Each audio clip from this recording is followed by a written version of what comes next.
So now let's set our motivation for tonight's class. And recalling what we're doing in these sessions on minds and mental factors, coming to know our own minds very intimately, understand the functioning of the mind, the various components. And in this section that we're currently examining, particularly to know well the afflictions, to be able to understand those states of mind that are disturbing, and recalling that these are also called delusions because they aren't grounded in truth. So the Buddha says that the reason why we are suffering, the reason why we have dissatisfaction is due to these deluded states of mind. In particular, ignorance that we will be looking at later this evening. This state of unknowing and moreover, a misknowing, apprehending reality incorrectly. So all the results that we are able to attain on the path are due to our ability to work with our minds, to understand our minds, particularly the results of liberation and enlightenment, without knowing very clearly the deluded states, understanding the way in which we don't know things correctly. We can never generate the wisdom that will allow us to be free of circling, to attain that liberated state, the state of nirvana. But moreover, we also will be inhibited from attaining the state of enlightenment. State of enlightenment where we go beyond our own liberation to be able to benefit countless other beings. So it's important that the work that we do in these classes be motivated towards that goal, and of transcending our own liberation and being focused on the welfare of all sentient beings, recognizing that each of us has the potential to develop our minds fully into that state of Buddhahood. So we're doing this work with that intention, that desire, to be able to lead all beings to the state of enlightenment, help them to know their own minds. And this is why we're examining this topic tonight, so that we can achieve that state for their welfare. So just hold those sorts of thoughts in your heart right now. Let that be your motivation for being here, so that everything we do tonight becomes the cause for that result.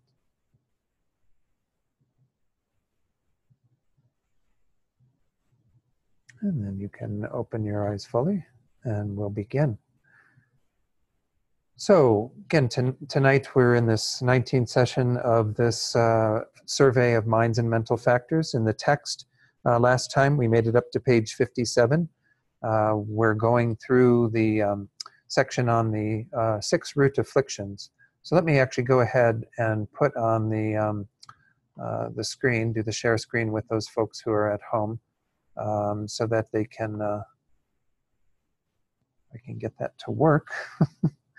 Lots of technical difficulties tonight. Let's see, there we go. Hit share. Okay, that should be on. So again, the 6 root afflictions that we are examining, we looked at attachment and anger in the last few classes. These are often said to be 2 of the 3 root afflictions when we include ignorance. But in this more extended list, we include pride, doubt, and afflicted views.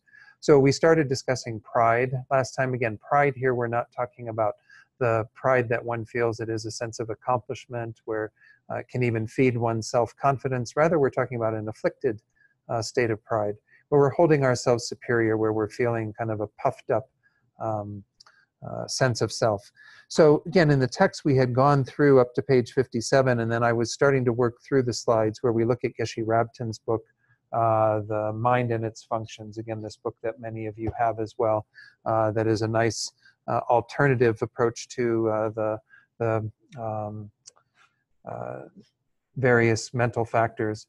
So in that book, he calls it self-importance. Self-importance is a distinct mental factor that, based upon the view of the transitory composite, apprehending either the inherent I or mind, strongly grasp at an inflated or superior image of oneself. So again, we're going to be talking about this view of the transitory composite or transitory collection.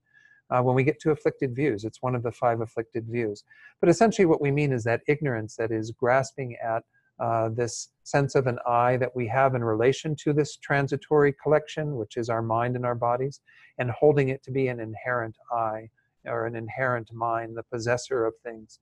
And so on the basis of that delusion, which of course all of the afflictions are rooted in that delusion, even attachment and anger are rooted in that delusion, that sense of self that we are adhering to.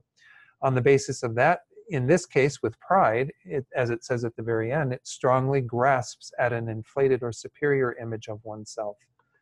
So these are slides that we looked at last time, but I'm just catching us up to where we were. It says pride has the function of preventing the attainment of any higher virtues and of causing one to disrespect and look down upon others. Thereby it leads one to painful and undesirable situations. So again, pride on the spiritual path, because once more, this presentation of minds and mental factors is in the context of our spiritual path. So we're primarily looking at the ways in which these either help or hinder our path to enlightenment. And so in the case of pride, it definitely hinders because it can cause us to not want to learn from others, to disrespect them, to not look at them and think that we have something to learn from them, which is the case with almost everyone that we meet. So it can lead one then, therefore, to painful and undesirable situations because it blocks us from developing our qualities. The basis for self-importance is once more the view of the transitory composite or collection, which is the misconception that the elements of body and mind are either I or essentially mine. So again, this isn't, I mentioned last time, this is closer to maybe the lower school's view of the transitory composite. We'll look at that later when we get to the afflicted views.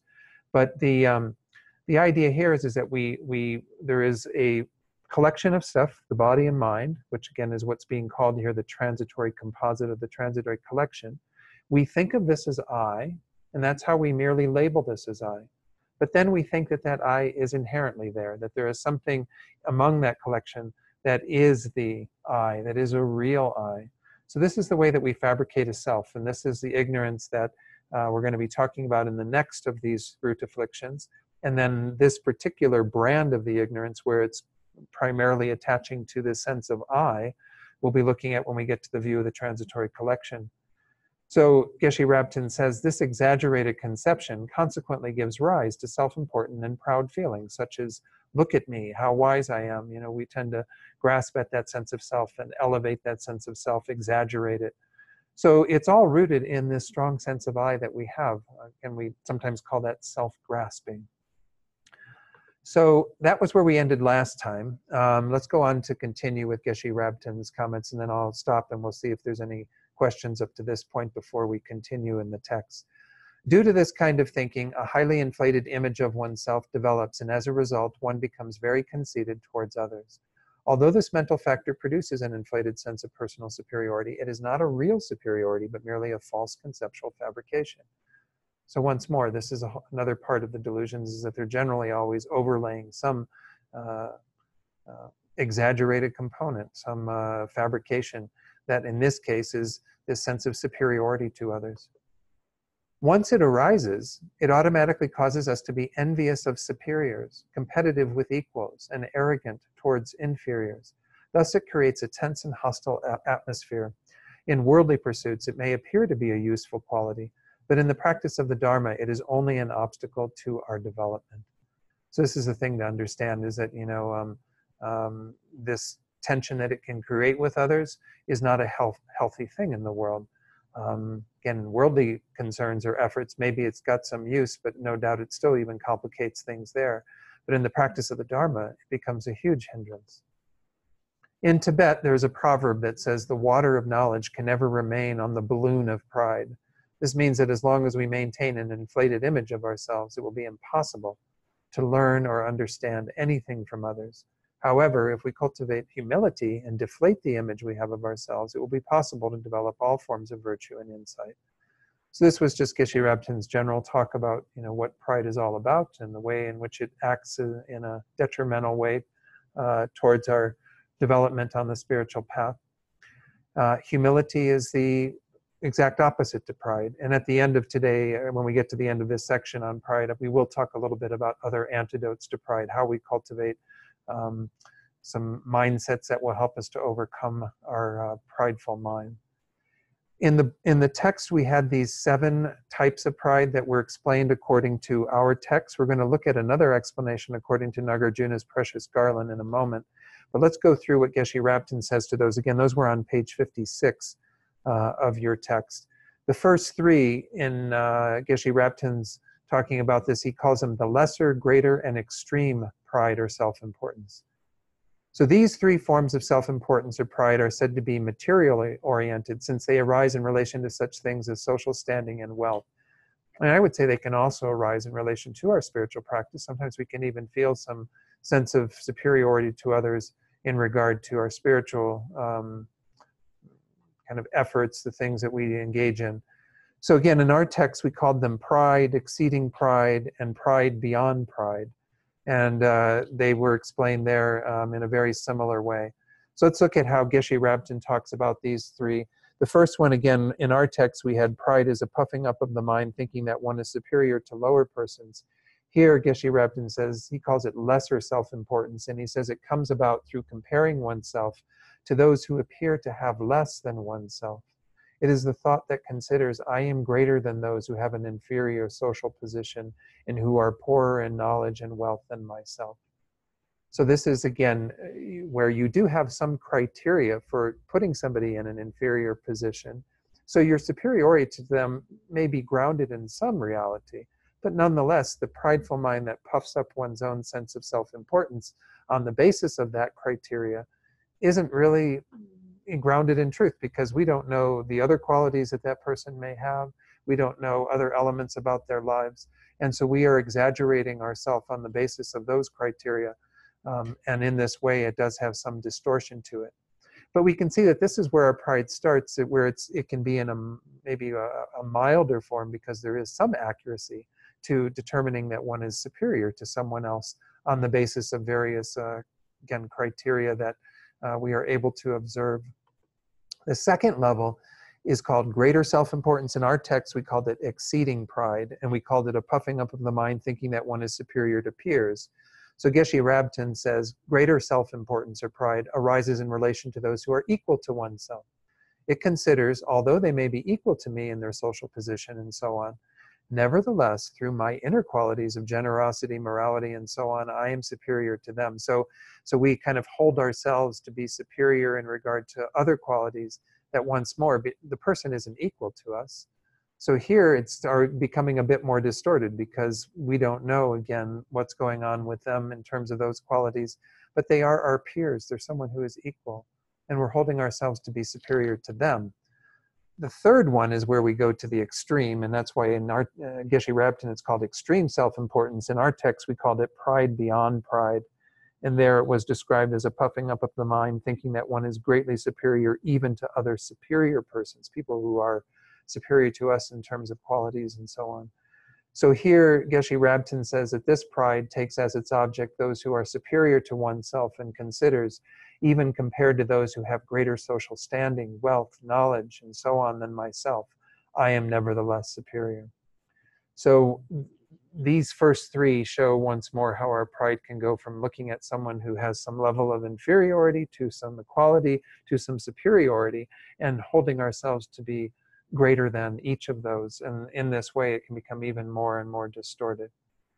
The fourth one, in our text, we called it pride of thinking I, and we described it as a puffing up of the mind, thinking I within observing the appropriated aggregates. Again, the appropriated aggregates refers to the body and mind and all the various components of those. And we're kind of observing that and having this inflated sense of who we are, thinking of ourselves as being somewhat, elevated.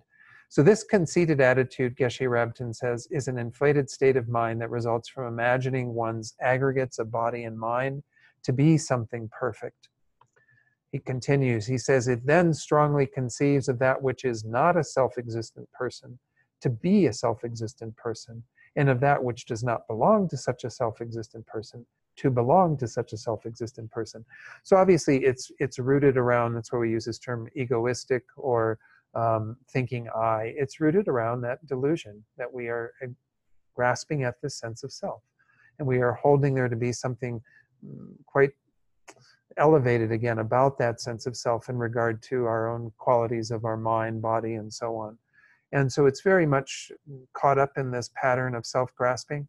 Um, Again, all of the forms of pride do have that as part of their makeup, but this is a more elevated sense that's caught up in that sense of who we are, that strong attachment to an identity.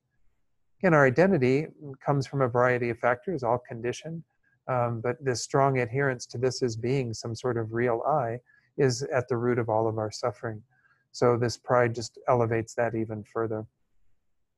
The fifth, in our text, we called pride of vanity, and that was described as a puffing up of the mind, thinking that one has attained what one has not attained.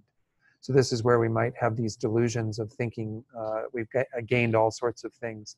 So in Geshe Rabtin's text on the screen here, he called it full-blown self-importance. And he starts off by describing how negative human qualities, that is, all activities that arise from attachment, hatred, ignorance, or bewilderment, are countered by the superior qualities of mental absorption and meditation. You know, this is what we've learned in many of the other texts we've studied, is that this is how we counteract those, is through having superior accomplishments in terms of our meditation, being able to reduce and eventually eliminate these negative qualities. Full-blown self-importance, this one that we're looking at here, this pride of vanity, is the grossly inflated attitude of one who, without having realized any of these superior qualities, is convinced that he or she has. So this is where we have a mistaken idea of what we've actually accomplished in our spiritual practice. To think that one has actually done these things when one hasn't accomplished them at all, or to profess to having done that, this would be a sense of full-blown self-importance or pride. Then there's self-effacing self-importance. This is an inflated state of mind that considers, since I have only a fraction of the social standing, knowledge, and so on of those superior to me, I am truly humble and insignificant. So in our text, it was called the pride of slight inferiority. Maybe the wording is a little different than what's in the screen. But in our text, it was called the puffing up of the mind, thinking that one is just slightly lower than others who are actually greatly superior. So this is where you would say, in relation to someone like His Holiness the Dalai Lama, that, oh, you're just a little behind him on the path or something. Your compassion is really close to his, not quite as good as his. And you're kind of giving the credit where credit is due to someone like the Dalai Lama, but you're pretending that you have something that approaches what the Dalai Lama has. So this would be the type of pride that manifests in those situations. The final one, Geshe Rabtin calls distorted self-importance. We called it wrongful pride, and it was the puffing up of the mind, thinking that one has attained excellent qualities when one has actually gone astray. So here, it's not that just that you're fabricating having achieved excellent qualities. It's actually, you've done the opposite. You've attained, things that are not to be admired at all. And you think that you're, really proud of that. So an example of distorted self-importance, Geshe Rabtin says, would be the inflated attitude of a morally degenerate person who considers himself to be morally upright and virtuous. Somebody who claims to be taking the high road when actually all they've done through their behavior is the low road. So thus it is distorted, since it makes us believe that we are endowed with wholesome qualities that are in fact, lacking. So we can see once more all these different flavors to pride. It's kind of useful to have these different descriptions. And as I said, in our text, we're going to have another reference to Geshe Rabtin, Nagarjuna's Precious Garland. And Geshe Rabtin doesn't give commentary on that. So instead, I've had to go to another text. But let's end the screen share right now and go to the text for the time being. Any questions up to this point in terms of pride and what we've been looking at? It's interesting that there is such a long section on pride, and again, that there's so many types. Yeah, it is helpful, I think, for us to understand all the different shades of it. And I'm sure that this is really just, one portion of what could be talked about, because there's always different flavors of the way that pride sneaks into our lives. So, so let's go to page 57, then to the very top of the page and continue. So it says, these definitions of the seven are arranged according to what is taught in the Treasury of Knowledge. Again, that's the Abhidharma Kosha. That's the text by Vasubandhu That is one of the main texts for this study that we're doing in this Minds and Mental Factors, the other one being Asanga's Compendium of Knowledge. However, the Precious Garland explains the 7 as follows, and this is from stanzas chapter 5, verse 6, the last 2 lines, CD, all the way through verse 12.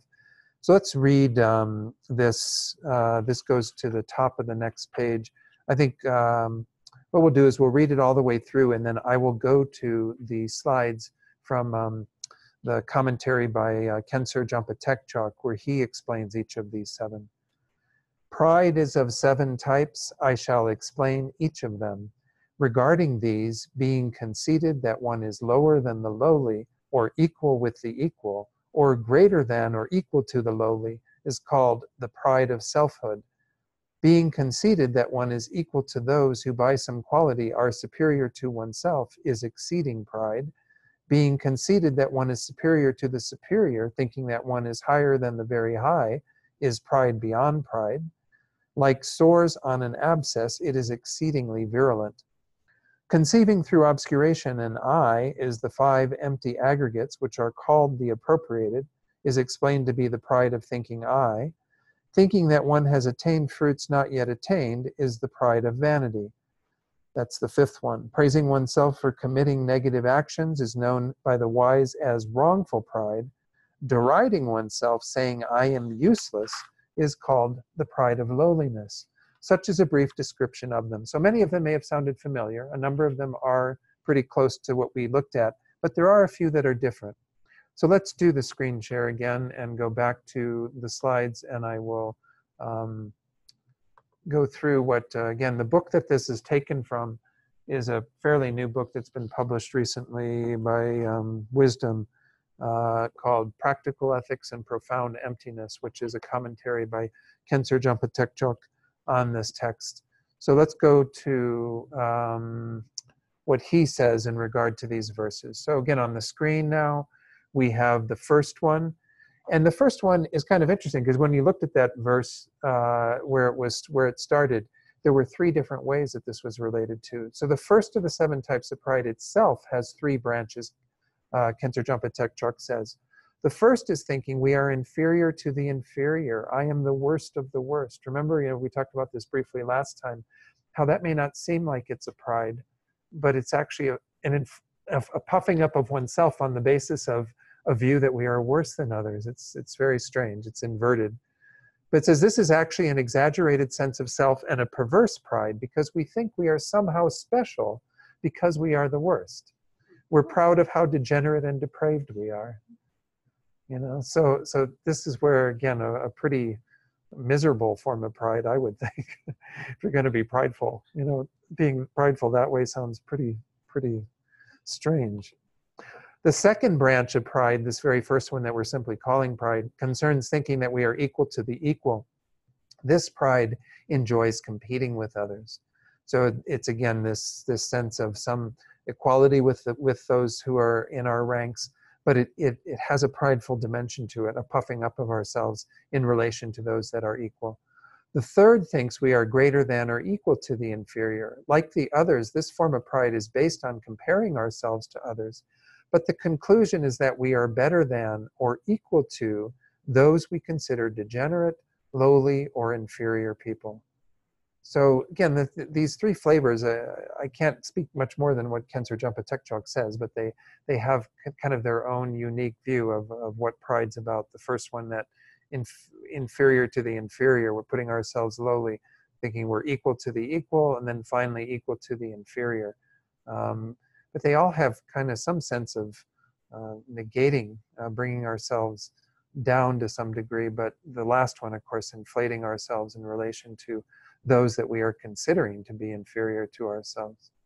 So this seems a little similar to the first pride that we looked at in relation to the third part, but the other 2 are maybe, again, a bit other, different types of distortions. We go on to the second one, which was in that, would have been verse 8, I guess, being conceited that one is equal to those who by some quality are superior to oneself.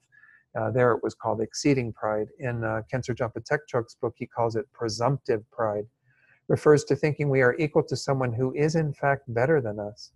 For example, someone has a good trait and we think that we're just as good as she is when in fact we aren't. So once more, we can see that there are different variations, iterations on this pride. The third, what again, Khensur Jampa Tekchok is going to call pride beyond pridefulness. In our text, it was called pride beyond pride, thinking that one is higher than the very high, and it was compared to sores on an abscess, making it exceedingly virulent. So pride beyond pridefulness, Khensur Jampa Tekchok says, is being particularly presumptuous, thinking that we are more excellent than the people who are superior to us. This type of pride is over the top, and for that reason, it's compared to developing sores on top of boils. Having a boil is bad enough, but to have sores on top of a boil means we think we're the best of the best. You know, it's like compounding our pride by having a pride on top of pride. Okay. He continues on that one, saying, nothing good is going to come from this, for it leads to rebirth in an unfortunate realm. Even when someone with pride beyond pridefulness is born as a human being, the person is ugly, stupid, and humiliated by others. So again, this is a karmic consequence of that type of pride. But that is if it's very similar again to the third one that we had, that, you know, excessive pride, that, you know, thinking that we are superior to those who are superior to ourselves. So in this way, we can see that that is the most elevated form of pride, and the most afflictive that we can have, is where we aren't even seeing things correctly because we have such an inflated, puffed up view of ourselves. This one is very similar to the fourth one that we had, which was called pride of thinking I. So here he says the conceit of thinking I am, is based on grasping the I as truly existent. It apprehends the five aggregates, believing they truly exist, and then grasps a truly existent person, independence on them. So again, this is what I was explaining earlier, is that we have the aggregates as the basis for a person. So each of you have a body and a mind, you know, that the body and the mind are there. We see those as inherently existent as well, that they truly exist.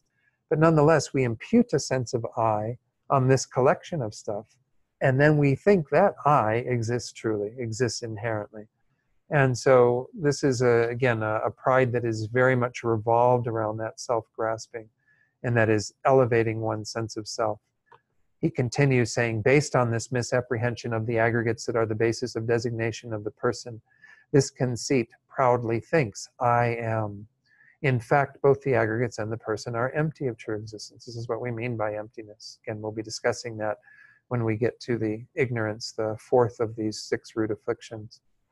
So again, this is just an elevated sense of pride or self-importance on the basis of just the mere existence of ourselves that we are fabricating, that we think, you know, exists inherently. Conceited pride, again, I think this one is kind of similar to the one that we called a pride of vanity. Yeah, number 5, same one. Conceited pride leads us to believe we had attained a result on the path that we haven't. For example, we think I've realized emptiness when we've just had an unusual experience in meditation. Or we think I am a bodhisattva because one day our meditation on compassion went better than usual. So these are not the grounds for us to have, you know, any determination that we have those realizations. The realizations are much more profound than just these kinds of experiences. The 6th one, erroneous pride, is closer to number 7 on our list, wrongful pride. And this is where we have, where we boast about our misdeeds, as he says here. For example, we succeed in taking revenge on someone who harmed us in the past and feel especially proud of ourselves for accomplishing this. We relish our defiance and are proud of our harmful actions. So that our harmful actions are nothing to be prideful about, nothing to feel any joy about having done. Instead, we should be confessing those, regretting those, doing what we can to purify those. And then this one, this pride of inferiority, is a new one. We haven't seen this flavor of pride before. This makes us feel overwhelmed and leads us to think, I'm unable to cope with this. It also arouses depression, which thinks we are useless and no one cares about us. Holding such a wrong view of ourselves makes us demoralized, causes self-pity, and discourages us from engaging in virtue. It's kind of interesting. It's almost closer to one of the forms of laziness. When we get to laziness, which is one of the secondary, the proximate afflictions, there are 20 of those. One of the flavors of laziness is this sense of self-defeatism, of thinking that we can't accomplish things, and then we don't engage in any effort towards the path because we hold ourselves in that light. Venerable Rabina uses the phrase, I tried meditating once, but it didn't work for me. Well, meditating once isn't enough to determine that you can't do that. In fact, we all have the potential to meditate really well, to use our minds in this way on the path, but we get discouraged.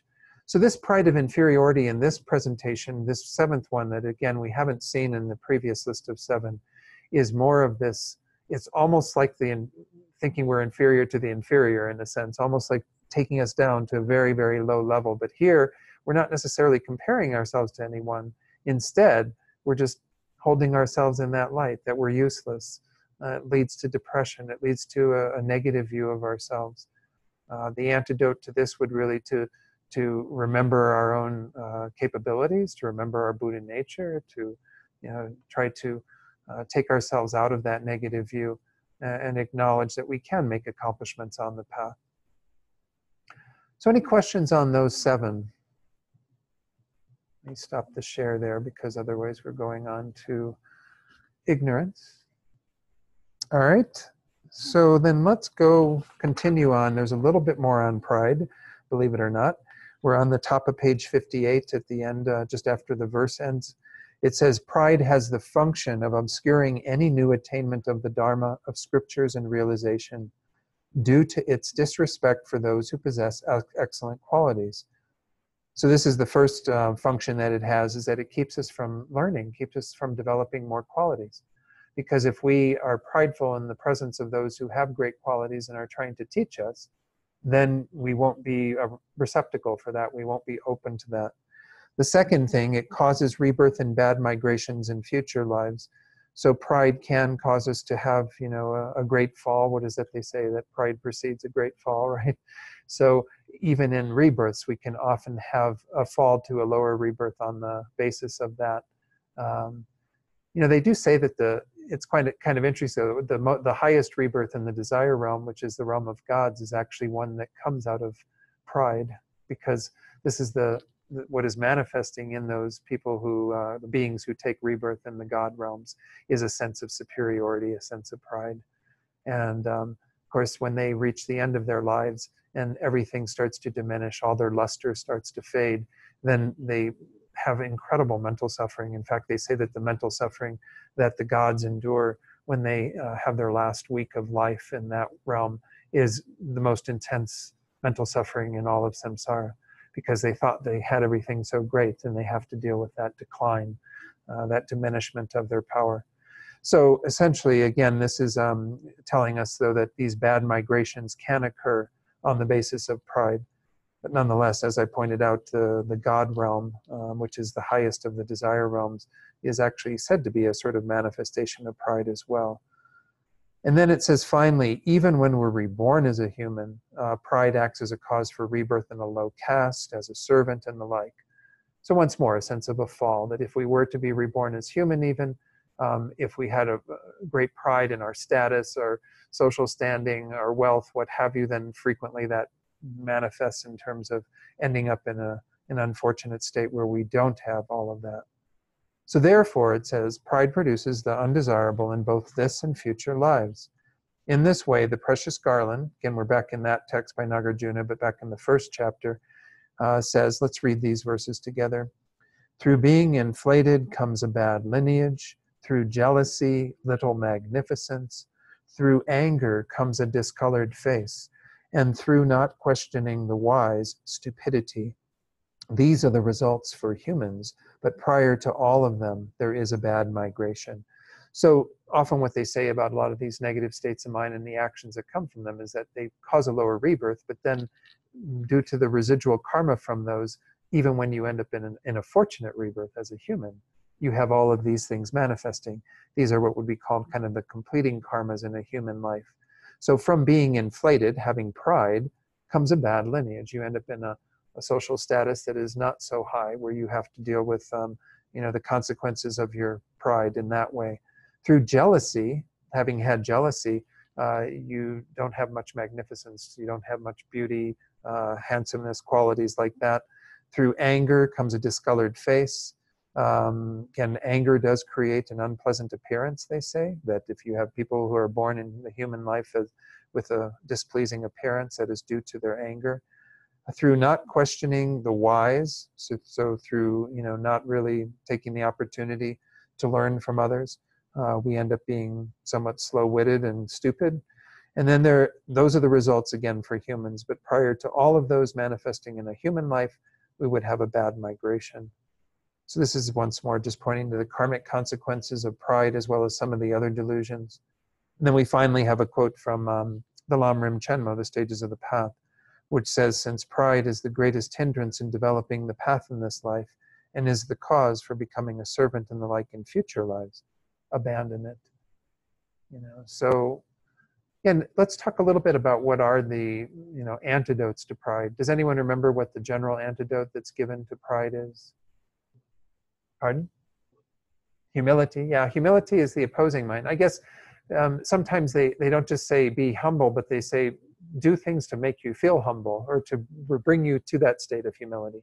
Because sometimes for people who are very prideful, if you tell them, well, be humble, well, that doesn't get them back down to that level.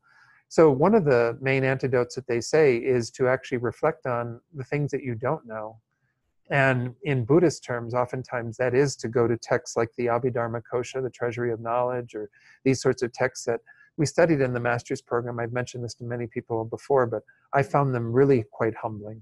The Treasury of Knowledge is this encyclopedic work where you read through it and there's so many like categorizations and lists and various things, and it really does make you realize how much you don't know. So kind of putting yourself in a position where you can see that if it's pride of knowledge in particular, to think that you have all of that, it's useful to kind of bring that down a notch by recognizing all the things that you don't know, all the things that are out there that you don't have knowledge of. As I mentioned with the previous delusions that we've looked at with anger and attachment, one of the other ways that we can often defeat some of our pride or bring it down a notch is by remembering impermanence. And this works with pride too, right? Because all the things that we're prideful of are temporary and fleeting. If we look at, in particular, if people are prideful of material things in their lives, maybe we get prideful of having a beautiful appearance, or we get prideful of having all these luxurious things in our lives, or having a lot of money. Well, all that stuff is transitory. And even if you have it until you die, you still don't take it with you. You have to let it go at that point. So being prideful about things that are not really lasting, not really something that is worth having a lot of that self-importance around, that can be one way to diminish our pride, is to recall that impermanence, the transitory nature of those things that we're prideful of. Of course, another one that I also mentioned in regard to attachment and anger and any delusion is to recall the disadvantages. We just looked at those, right? The various faults of pride and how it can cause us to have lower rebirths, cause us to have various negative consequences in a human life, even when we're born in a low caste or what have you, those sorts of things.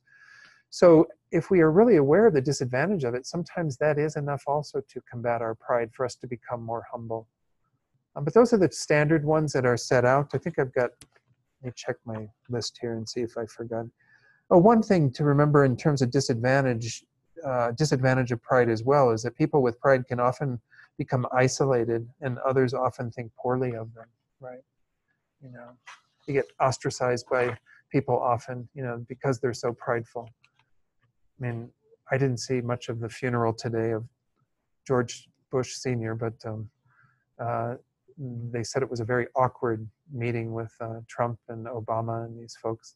I mean, I'm not going to make any comments about who's more prideful, but but nonetheless, you can see how pride does become an obstacle sometimes for people meeting you on the same level, because they almost hold you as inferior because your pride is so inflated, because your sense of self-importance is so superior. Let me see. Reflect also, another thing besides remembering the things that you are looking at, the things that you don't know as much about, are to also look at others whose qualities exceed yours, or qualities that you don't yet have. each of us, again, are all works in progress. We're dealing with our own faults. We don't want to dwell on our faults and kind of identify with those, but we have to keep a more balanced view of ourselves. If we simply look at, oh, I've attained this or done that, and then we elevate ourselves on the basis of that and don't pay attention to the fact that we still have a lot of work to do, then we're, it's again a bit of a false pride that we're imposing on ourselves then. So recalling that we still have a lot of qualities to develop, that others possess many more qualities than what we have. That's why it's, again, quite useful to be in the presence of these great teachers like His Holiness and Lama Zopa and so on, is that they can help you to keep all of that in check, to recognize how much more work we all still have to do, because we can see how far along those sorts of practitioners are. So, okay, so any other comments from anybody in terms of how you've worked with pride that might be useful? I do want to keep this as practical as possible as we go through each of these to discuss how we combat them. Again, pride in our Dharma practice is particularly important to address, to make sure that we do what we can to keep it in check so that we continue to learn. In the Zen tradition, they have this idea of beginner's mind, right? That we always kind of try to come to things with a freshness, with a setting aside whatever knowledge we might have and recognize that we always have something more that we can learn. There was one teacher, I'm not trying to make this a reflection on anyone else, it was just I heard this teacher, some Geshe, I think it was at Nalanda Monastery, he had been explaining all of this stuff, and he asked the monks there, does anyone have any questions? And nobody asked a question. And I'm not saying they were all prideful by not asking a question. That's not the point I'm making. But anyway, the Geshe said, well, if you don't have any questions, then you're all either Buddhas or you're just, idiots. That sort of comment. So again, it's not to say, I'm not trying to throw that out there to anyone else. Don't take that on. That was just me sharing a story. But those are kind of extreme views. But nonetheless, we can see that sometimes our pride can cause us to not ask questions, can cause us to think that we already understand something, because we've done our own little work on it and we think we know it, but we don't necessarily know it. There's always something more for us to learn. So.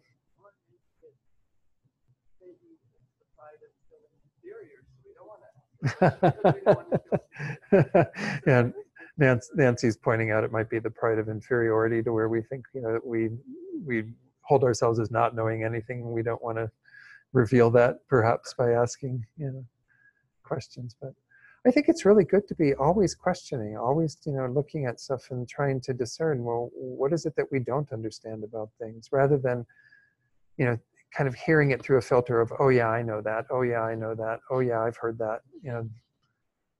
Oftentimes, even when we have teachers who will come through and they're doing a teaching on something, and we'll go, oh, we've heard that before. Well, if you've heard it before, how many times have you heard it before? If you haven't heard it like 1,000 times, and you probably really haven't studied it and gotten to really know it, realized it. So we have to have that kind of beginner's mind to some degree. It's not to say that we shouldn't be acknowledging the accomplishments and the learning that we do have. That's an important part of our path too, that increases our self-confidence. But if we think that we're such hot stuff that we can't really learn from other people, it's going to be a real obstacle. Yeah, Bob. Yeah, another thing that always occurs to me around pride is, I think it's actually karma, but it seems like a lot of almost getting good stuff is just being lucky. The right place at the right time. Being born to wealthy parents, or even oftentimes Nobel Prize winners, it just seems like they happen to luck out on the right idea. Right. All sorts of, people all around them that are just on the verge of getting it. The one guy's lucky enough to get it first. Right. And so maybe it's, I don't know, maybe it's a little bit karma rather than the fact that it's, when you look at it that way, and that's sort of plays your pride. It's like, I just lucked out. It's like winning the lottery or something. Right. So could you encapsulate that in one sentence for me to share with the folks here? Yeah, I guess a lot of success just seems luck. Okay. Not really for accomplishments. Right. So Bob was sharing that in his view, a lot of success seems to be due to luck, and people sort of attribute it to luck and not acknowledge kind of the karmic side of it and the cause and effect and all the things that need to be done. So again, we can have different prideful states in relation to those sorts of ideas as well. So any other comments? Yeah. Yes, yeah, Bill. Sure. This is really going to reveal my beginner's ignorance. That there is no such thing. We're all dealing with our own. It's a question, kind of a comment. I'm just wondering, what do you do with the fact that sometimes statements of Buddha himself seem to contain some of these prideful qualities. I know if you follow them around far enough, they kind of convert into humility, but at first they seem kind of confusing. Right. Does that? Yeah. So Bill is bringing up that sometimes if you look at the words of the Buddha, they might seem to be somewhat prideful, at least initially, the things that he might be saying in response to certain questions or what have you. The humility comes out if you pursue it further, but kind of questioning about what that's about. I mean, this is where I think when you're dealing with someone like the Buddha, of course, Buddha in our estimation would be somebody who's has no faults at all. I mean, someone who really can speak from a place of having perfect qualities. So at that level, I suppose that, anything that the Buddhas do, and this is, I guess, the right framework, or what I've been taught is the framework for looking at anything that we see where we go, oh, the Buddha's being awful, whatever, by saying this, prideful, whatever the words might be, is that the Buddha is always using skillful means. This word upaya, which essentially means that in response to whatever is happening and whoever's in front of him, he's saying what needs to be said in the manner that needs to be said because that's what that person needs. And so even when there are times when someone might be, and we even see this in some of our teachers that we try to hold, or that some of us may hold as being enlightened as well, is that they can even be very wrathful and even exhibit a sense of being angry. But that's a very powerful tool sometimes to cut through a lot of nonsense. And do they really have that delusion? Does the Buddha really have that pride when those words are being said? Do our teachers really have that anger when they're saying things in a more forceful way? Maybe requires a deeper investigation. And if they're coming from a deeper place with a compassionate motivation and they're using skillful means, then we can understand it in that context and not see it as something that is deluded, but rather something that is really helping us to cut through a lot of stuff. There's one teacher in particular, you haven't met her, I don't think yet, Venerable Robina Corton, who you may hear about more and more as you pursue things with our center, because she comes here about every 2 years. And she has a very no-nonsense way of working with people sometimes. Some people, it's very different. She's quite good at adapting herself to whatever needs to be done. But there are some people she'll talk to and be very direct and very, cutting with them. And it's a really useful tool. And if you see it as delusion in her mind, that's certainly one way it can present itself, and some people might see it that way. But if you look at it from the perspective of she's actually trying to be very in tune with what that person might need, that will help them to cut through some of their own stuff, to really see some of their own deficiencies and faults and be able to address them. That's really quite skillful to have a teacher like that in our lives. A lot of teachers, kind of gloss over things and don't want to poke us too much, get us to look at stuff that closely. So I don't know, that's my impression of when the Buddha gives these sorts of statements that might seem a bit prideful. Is if you're certainly dealing with somebody like who is a Buddha, who is a fully enlightened being, then it has to be in the context of it being skillful means, because there's no real delusion left. Pride wouldn't be there in that sense of an affliction. Yeah, Bob. Yeah, I guess the Buddha has several sutras where he calls it his lion wheel, right? Yeah, Like that, yeah. where he lays out all his good qualities. But I think the difference is that he has all these good qualities. Pride. Yeah. It's usually not done in terms of comparison. Right. It's just just sort of almost A professing to them. It's just Yeah. a statement, it's like I have this. And I think there was also a purpose in that. The purpose was to generate faith in the followers. Right. That they could do that. And of course, what the Buddha always says is, do this yourself. Right. You can attain all the same qualities I had. I was once like you. Right. And I think it's also a motivational thing. Encouraging people. It's like, I was once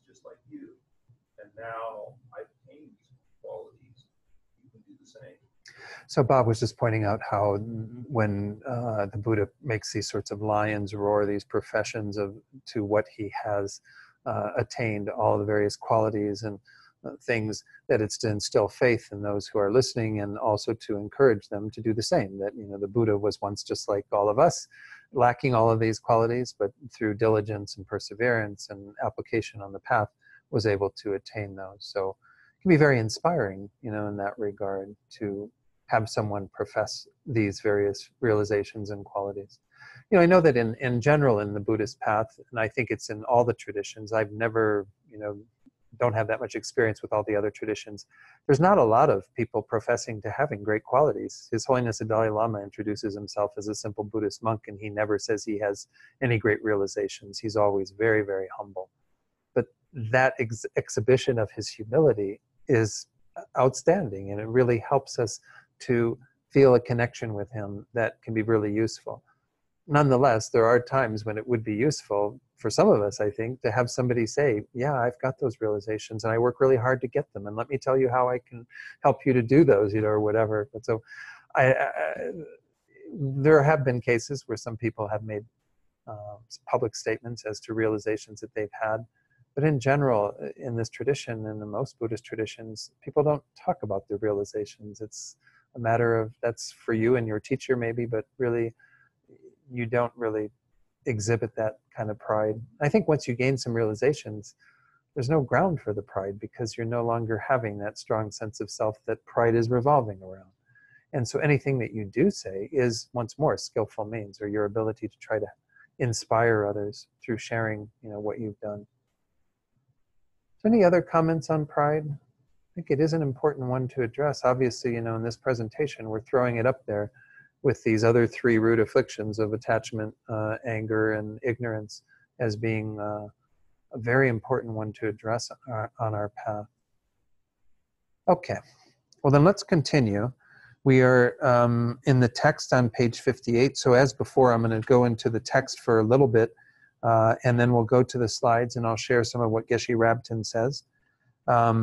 This, again, is ignorance. The word in Tibetan, I want to just point out that it's marikpa.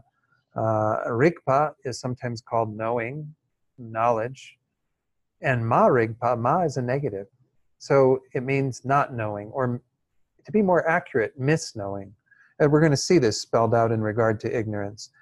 So it says here, regarding ignorance, the Compendium of Knowledge says, again, that's the text by Asanga, the one of the two texts that we're basing a lot of our study on.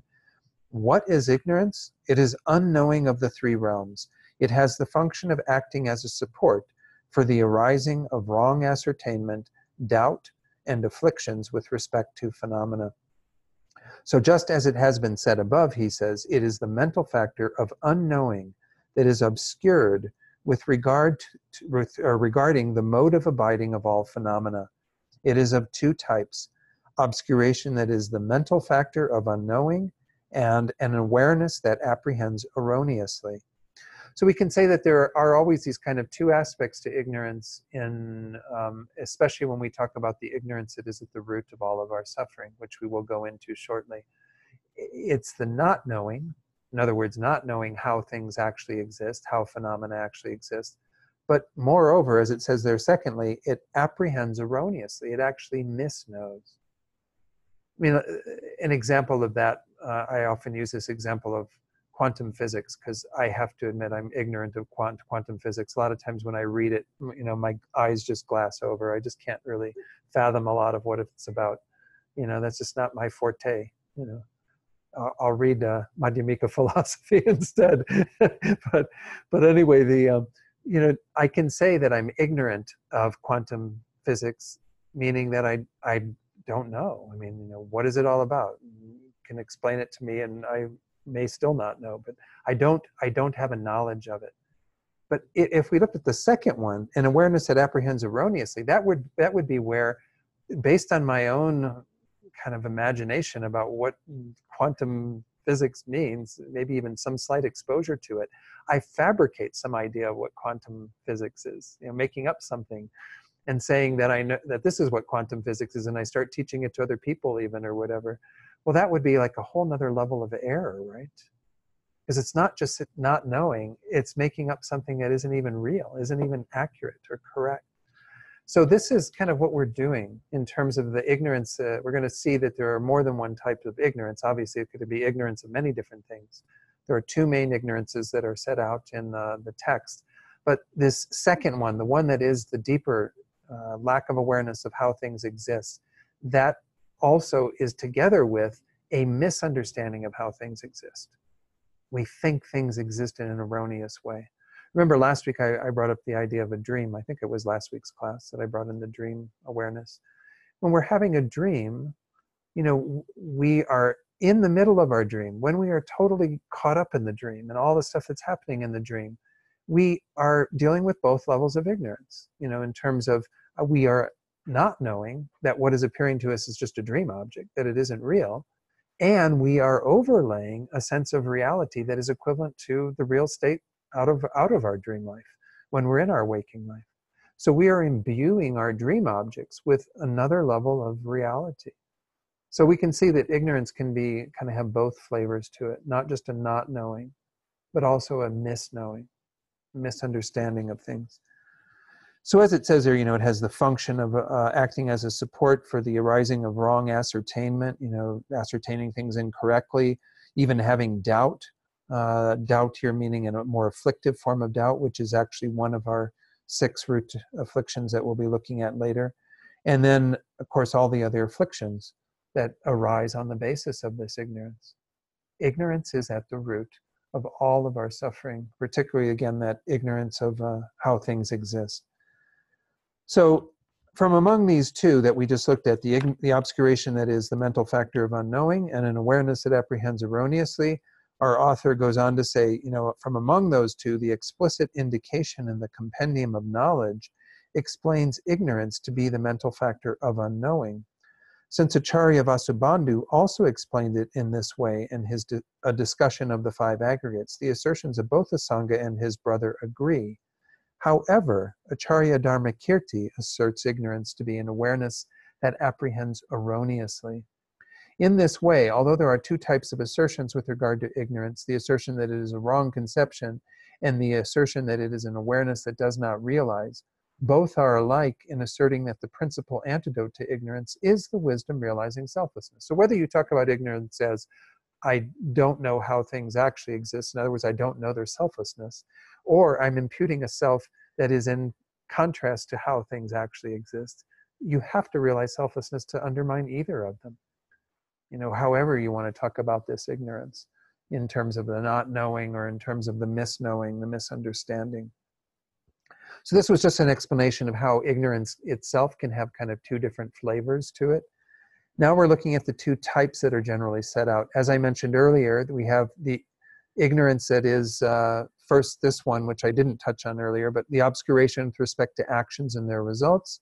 And then the ignorance that is obscuration with respect to the meaning of suchness, to the way in which things actually exist. Suchness being an equivalent term for emptiness, selflessness. These terms are thrown around as equivalents all the time. So the very first of those is described on page 59 as the ignorance that is obscuration with respect to actions and their results, which causes one to accumulate actions for rebirth in the lower realms. So in essence, this is a level of ignorance that most beings have. And even those of us who have been exposed to a lot of Buddhist teachings on karma, on cause and effect, actions and their results, might even still have some level of ignorance that keeps us from fully adopting a view that is aware of actions and their results. But this is the main vehicle by which we end up taking rebirth in the lower realm, because it is through our not knowing the effects of our actions, killing beings, stealing from them, lying to them, all of these various things that we talk about as the non-virtues. By doing those with no awareness of their consequences, we create the causes to plummet to lower rebirths, to be reborn as animals, hungry ghosts, hell realm beings, and so on. So this is what is said to be the main effect of this particular obscuration, is if you don't have an awareness of karma, then you're more apt to create the causes for a lower rebirth. The second one is the ignorance that is obscuration with respect to the meaning of suchness, And that causes one to accumulate actions for circling in the good migrations. Well, it's not to say that it's the actual cause, but if you have eliminated the first one, if you no longer have the lack of awareness of actions and their results, that you are aware of the consequences of your actions, then what keeps you going in samsara from rebirth to rebirth?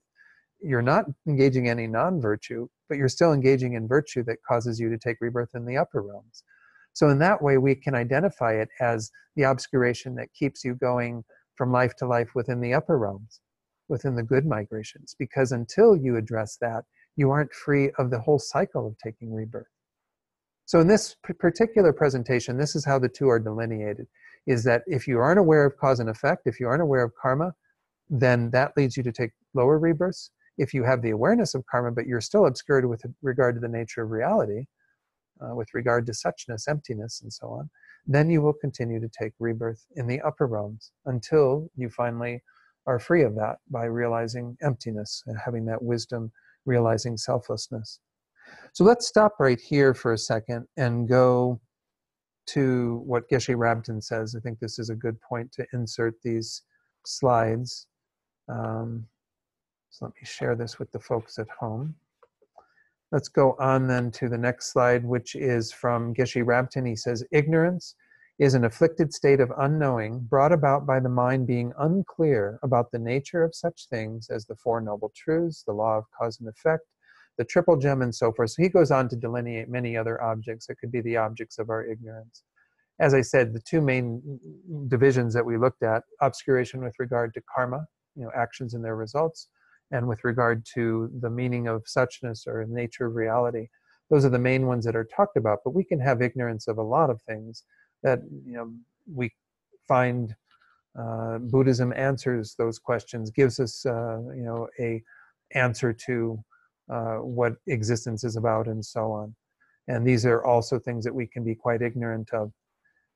Ignorance has the function, he says, of acting as a basis and a root for all other afflictions, as well as the defiled actions and states of birth that they produce. So this is the role that ignorance plays, is that it is at the root of all of this. It is the first link of the 12 links of dependent arising that causes us to go from existence to existence. Thus, the ignorance that we are discussing here, he says, is the confused, bewildered quality of consciousness that obscures us from knowing things clearly. It acts as the basis for, but is distinct from, the ignorance that falsely conceives of a self-existent person. Now again, there are going to be differences in how people look at this. Geshe Rabten's point is more that when we look at this particular self-existent person, this is what we call the view of the transitory collection or the transitory composite that we talked about earlier. And that, as he says, that more specific quality of ignorance will be explained when we deal with the view of the transitory composite. But nonetheless, the teachings I've had say that, yes, you could say that it's distinct from that particular view in that it's a bigger collection of ignorance that we're talking about. But we would still say the view of the transitory collection is a subset within that, because it's the specific view that is looking at the I, the sense of person that is imputed on the basis of these aggregates, and thinking that there's a real I, a self-existent I. And so that ignorance that is obscured with regard to the nature of reality is also operative in terms of how we look at this I and don't see how the I really exists. So I don't know if I agree completely with the statement there that it's completely distinct from. It can be talked about separately, but nonetheless, we would say that the view of the transitory composite or transitory collection is kind of a subset within the ignorance. Generally speaking, as we just saw from our text as well, there are two types of ignorance. Confusion about the meaning of reality itself, that was our second one, the ignorance that is bewildered about the nature of the self. And then the second one, confusion about such things as the law of cause and effect. Yeah, Bob. Yeah, I mean, one thing that they have been talking about is that, this ignorance is not ignorance in general, but it's inflicted or deluded ignorance. Yeah. So it has to be ignorance of anything that prevents us from making progress on the path. So I think it would be any sort of the ignorance of all of the different aspects of Dharma. Right. So Bob's just pointing out from his observation that because this is presented in the context of the spiritual path, that it's the ignorance that causes us to not develop on the spiritual path, to not make any progress, because we're not aware of the truths that the Buddha taught, that the Dharma reveals, in terms of, again, the nature of existence, or even what samsara is, the truth of suffering, dukkha, all these things that, and so this is, we're not talking about ignorance in general, about ignorance of quantum physics, as I pointed out. This isn't what we're talking about. It's a diluted ignorance, an afflictive ignorance, something that actually causes us to suffer. Again, ignorance oftentimes is called sort of a darkness. It's what clouds our mind, what keeps our mind from seeing things clearly, from really understanding the nature of what we're working with in conventional existence, as well as ultimate existence, emptiness, selflessness. So he says then, that one I went through already then, right? Okay, so now let's go on to what Jeffrey Hopkins says. Why I wanted to go to Jeffrey Hopkins at this point was because he explains a little more clearly what we just talked about in terms of the first ignorance, the ignorance of cause and effect, or actions and their results, leading you to the lower rebirths, whereas the ignorance of the nature of reality or of suchness, leading you to the higher rebirths. So he says ignorance is of two types: obscuration with respect to actions and their effects, and obscuration with respect to suchness. The latter serves as the causal motivation for all rebirth in cyclic existence. So this is a thing to understand, is that as long as we are dealing with that level of ignorance, it doesn't understand how things exist, that is blind to suchness, is blind to emptiness, that's going to be there behind all of our rebirths, whether they're bad or good. But in terms of operation motivation at the time of actions, obscuration with respect to actions and their effects is specified as the cause of accumulating actions that result in birth in bad migrations. Because it is at those times when we are engaging in actions that are negative, that will lead to bad migrations, that we are mostly under the control of that ignorance. Again, beings who've never even heard of the teachings on karma, who have no exposure to this idea, who don't understand that their actions have consequences beyond the immediate, will be blind to that, and will therefore be under the control of that level of, it's called motivation here, but it would be just what is guiding the mind at that time to go forward in doing things that we think we're ignoring the consequences of those because we don't have that knowledge. Then he says, whereas obscuration with respect to suchness is specified as the cause of accumulating actions that result in birth and happy migrations. Because once more, that if we are engaging in those positive actions, hopefully we aren't motivated by any kind of ignorance of the consequences of our bad actions. Instead, we are motivated solely by this subtle ignorance that is adhering to things as inherently existent. And so we're accumulating actions that will result in good migrations.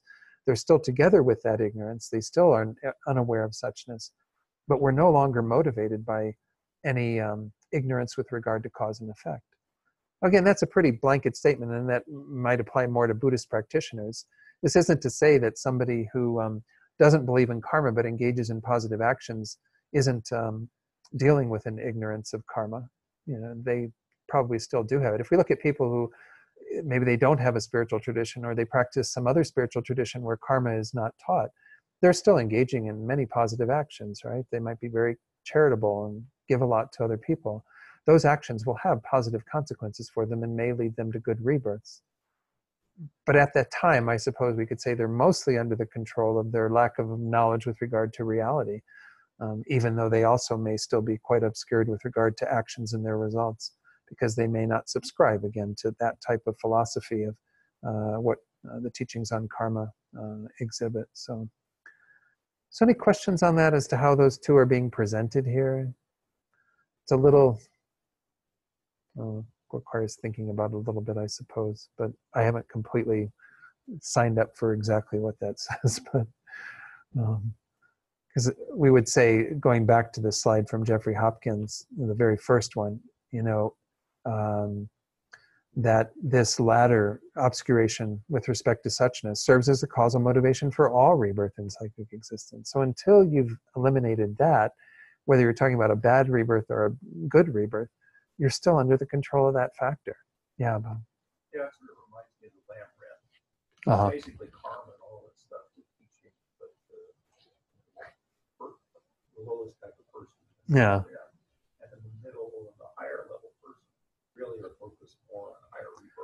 true. So it almost seems like,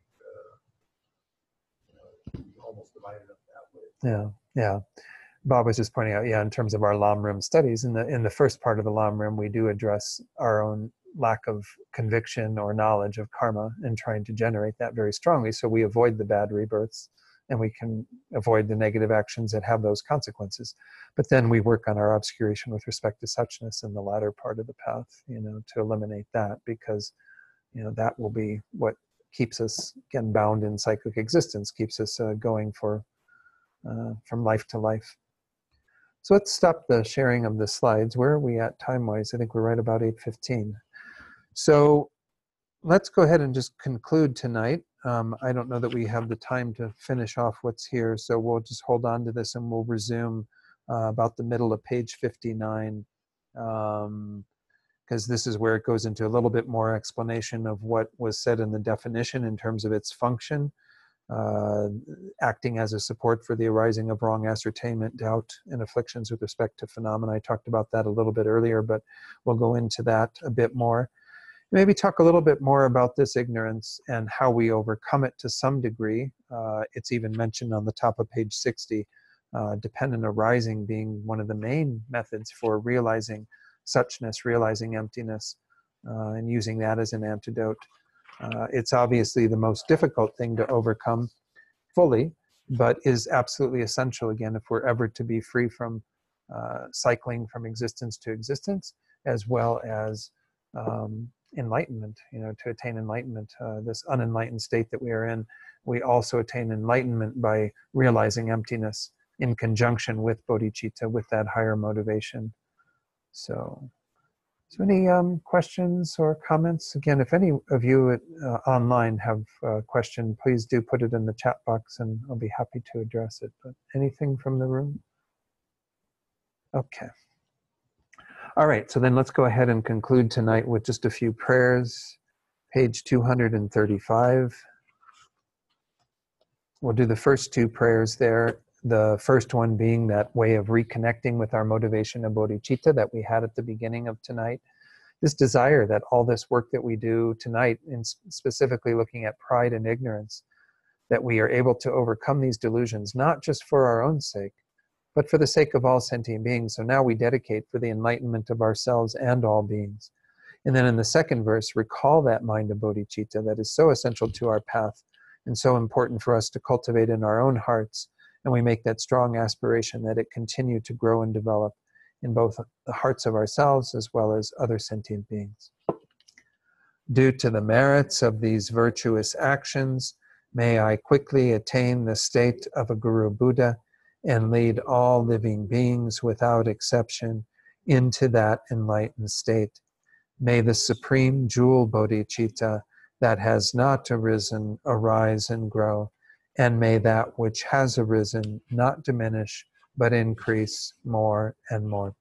Then page 244, we'll do the two prayers for His Holiness and Lama Zopa, as we create the causes through these prayers for the good health and long life of these two teachers. Think that we're also creating the causes for the good health and long lives of all of our spiritual guides. In the land encircled by snow mountains, you are the source of all happiness and good. All-powerful Chenrezig Tenzin Gyatso, please remain until samsara ends. You who uphold the subduer's moral way, who serve as the bountiful bearer of all, sustaining, preserving, and spreading Manjunath's victorious doctrine, who masterfully accomplish magnificent prayers, honoring the three jewels, Savior of myself and others, your disciples, please, please live long. And then finally, just dedicate for those that you're holding in your heart right now.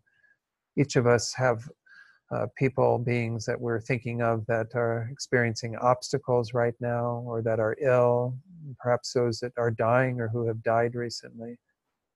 Whatever the nature of the suffering is of those beings, may it be removed immediately through the power of what we've done here tonight.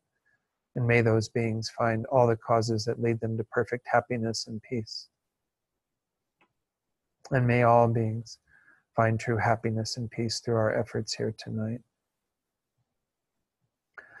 Okay, thank you all very much. So again, keep in mind that we have 2 more classes before the holiday break. So the next 2 Wednesdays we'll be meeting, and then we'll have the 2 Wednesdays that follow off, and we'll resume around January, whatever that is, 9th, I think, something like that, maybe. Is it the 9th? Yeah, because the 2nd, I think, would be the